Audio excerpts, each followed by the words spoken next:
Exercice numéro 2, donc on nous demande dans un premier temps de tracer les différents points qui nous sont fournis par l'énoncé. Donc on a les points A, B, C, D que vous tracez dans un axe X, Y. Prenez un repère orthonormé pour que ce soit un peu plus lisible. Et puis bien vous tracez vos points et vous allez obtenir 4 points que vous pouvez relier et vous obtenez donc une courbe d'indifférence. Deuxième question, on nous demande ce qu'est le taux de substitution. Donc le taux de substitution, c'est la quantité de bien 2 à laquelle l'agent doit renoncer s'il veut consommer une unité de bien 1 supplémentaire, tout en maintenant constante son utilité. On est d'accord qu'on reste le long de la courbe d'indifférence, et donc sur cette courbe d'indifférence, l'utilité est toujours la même, et donc ce qui va changer, c'est la répartition entre les quantités consommées de bien 1 et de bien 2, pour définir les différents paniers qui appartiennent à cette courbe d'indifférence.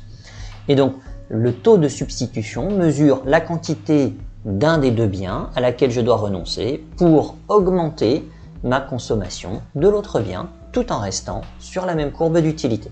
On nous demande ensuite de faire un petit calcul pour obtenir le taux de substitution entre les points A et B, B et C, C et D.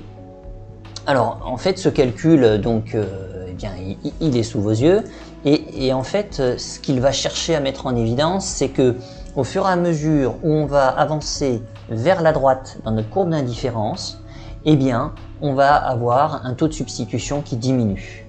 Autrement dit, notre courbe elle est de plus en plus plate.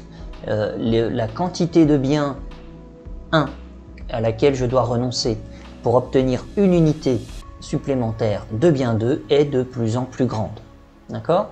Alors ça illustre bien la problématique de la valeur et de la rareté qui a été développée dans le cours. En fait, l'idée c'est que le bien dont vous disposez en très grande quantité, eh bien vous êtes prêt à vous en passer en grande quantité pour obtenir une unité supplémentaire d'un bien que vous auriez en très petite quantité.